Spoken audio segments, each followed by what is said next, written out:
अस्सलाम वालेकुम रहमतुल्लाहि वबरकातुहू। जनाब आज माशाल्लाह 4 पट्ठा लियाते ने माशाल्लाह चंगे हाइट कादे खूबसूरत माशाल्लाह पट्ठे हैं। मूँह जनाब 2 दांद दिन पईयां और जनाब गबड़ा पट्ठे पईयां ते वीडियो दे नाल रहा इंशाल्लाह तुहानू अच्छी तरह एक एक जानवर की डिटेल भी देवांगे, जनाब जानवर की क्वालिटी भी दसांगे और नाल दे नाल जानवर की नस्ल भी दसांगे भी किहड़ी नस्ल तो ये बिलोंग करता जानवर। ठीक है वीरा, तो वीडियो स्टार्ट करो तो पहले जनाब छोटी जी मेरी गुजारिश है कि जेडे मेरे दोस्त इस चैनल पर नवे ने मेरे चैनल फौजी गोट फार्म को सबसक्राइब कर लो और नाल ही बैल आइकन दबा दो, इस तरह की प्यारी तो प्यारी वीडियो बासानी बिलों तक पहुँच सके। तो लो वीरा पहले नंबर पर आ गई माशाल्लाह वाइट ब्लैक मक्खी चीनी हासिलपुरी नस्ल है, माजर नस्ल भी आखा जाता है।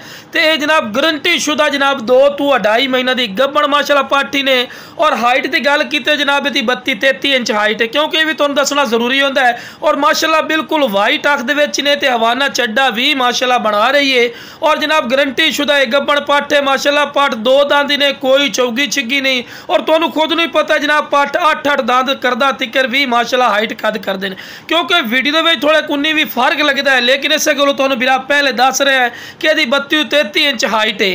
तो कन्ना की चौड़ाई भी चेक करो और लंबाई भी, और शुरू तो जनाब जानवर नू चारा भी खवा के विखा रहे हैं कि तुहानू पता लगे कि माशाल्लाह सेहतमंद और माशाल्लाह एक्टिव है।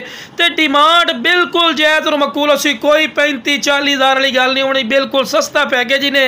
तो इस तो बाद जनाब दूसरे नंबर वाली पाठ विखा रहे। तो लो जनाब खूबसूरती और हुसन की माशाल्लाह अखीर ही ने। यह माशाल्लाह शेरा नस्ल चाहती है, बीतल नस्ल भी इन्हों आख्या जाता, लेकिन शेरा नस्ल है जनाब बड़ी मुश्किल नस्ल मिलती है और क्वालिटी मिलती है। यदि भी जी उचाई है जनाब यदि 32-33 इंच है। मूँह जनाब 4 दांद 6 दांद हो रही है और दूसरे सूबे दे विच ये भी माशाल्लाह बगल नकोड़ा भी चेक कर सकते हैं, बिल्कुल वाइट अख दे विच ने। और माशाल्लाह कन्ना दे लापर चेक करो वीरा, चंगे लंबे कन्न और खूबसूरत और न्याब तोहफा ही ने वीरा। ते मूँह जनाब चौगी 6 दंद होई खड़ी है भाई, जो भी गल करांगे बिल्कुल जवान माशाल्लाह पार्टी ने। ते पहले सूबे माशाल्लाह हवाना चड्डा ही वेख रहे ने कितना खूबसूरत बनाया सू और बिल्कुल बराबर का हवाना चड्डा, कोई वड्डा छोटा थान नहीं वीरा।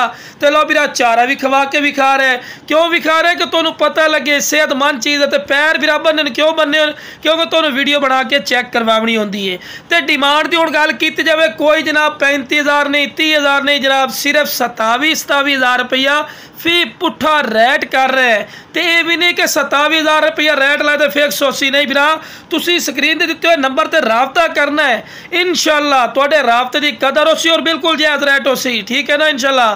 तो लो वीरा जनाब तीसरे नंबर पर पट्ठ आ गए ने भी शेरा नस्ल चे और इन्हों अबलक शेड भी आखा जाता है जनाब। और यदि भी माशाल्लाह वेल चेक कर सकते हैं, चंगी लंबी वेल और कन्ना के लापर चेक करो, चंगे लंबे कन्न और बिल्कुल वाइट अख दे विच ने, बिल्कुल बराबर का थल्ला और वीरा दो वेखो बिल्कुल तीर वाली कार सीधी खूबसूरत चीज़ ने, तोता फेस ने माशाल्लाह।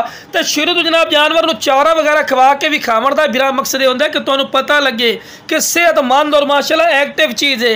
यदि भी उचाई जनाब 32-33 इंच है। वेखो ना जी गलत बैठ नहीं करनी जी 36 इंच है 35 नहीं भाई, 32-33 इंच उचाई ने। यह भी जनाब ताज़ा गब्बड़ है, लेकिन वीरा असी तुहानू खाली बना के देना है, लेकिन एक गब्बड़ गारंटी शुदा है। लेकिन वीरा वाजे गल है, क्योंकि असी जिस बंदे को लियांदी है अयालियां को रेवड़ा गारंटी शुदा गब्बड़ है, लेकिन वीरा असी खाली बना के देना। तो मूँह जनाब 2 दांद तुहानू अच्छी तरह तफसील नाल दस रहा। तो लो जनाब हवाना चड्डा भी बना रही है और सार दिरू भी मालूम कर रही है भी गब्बड़ है। अगर वेखो ना जी गब्बड़ निकल डबल पैसा दी है। तो लो वीरा हुसन और खूबसूरती दी माशाल्लाह इंतहा ही ने माशाल्लाह। तोता फेस चंगी झालर चे ते ए पट्ठ होंदी है, किसी को खड़ी होते आता जी 50,000 55-60 हज़ार रुपये डिमांड करता है। लेकिन वीरा तुहानू लाट की रेट दे रहे हैं, बिल्कुल मुनासिब रेट जनाब सिर्फ 26 हज़ार। जो वीरा फिर भी प्यार मोहब्बत कर ली सही नहीं कि रेट लाए तो फिक्स हो गया जी बाटा रेट हो गया। तो बिल्कुल कुंडली वाले सिंह चिपटे सिंह और कन्ना दे लापर वेखो, जितनियां पट्ठा विखाइयां माशाल्लाह चंगे खूबसूरत माशाल्लाह कद काट चिन और चंगे लापर चिन। और ये भी जनाब वाइट अख दे जितनियां पट्ठा विखाइन जनाब चिट्टी अख दे ते जनाब जना 11 to 12 महीना की छीर पाई खड़ी है वीरा, चेक कर सकते हैं। और बिल्कुल तोता फेस ने ते हवाना चड्डा भी विखा रहे बना रही है जनाब गब्बड़ पाठी ने, लेकिन असी तुहानू खाली बना के देना है, ठीक है। निकल आवे तो इंशाल्लाह तुहाडा मुकद्दर ही ने लख रुपये की चीज़ा बन जासन। तो जिस वीरा नूं चाहिए जनाब स्क्रीन पर नंबर चलता फिर इससे राबता कर लवे, इंशाल्लाह तुहाडे राबते की कदर हो सी और बिल्कुल मुनासिब रेट हो सी। ओके जनाब।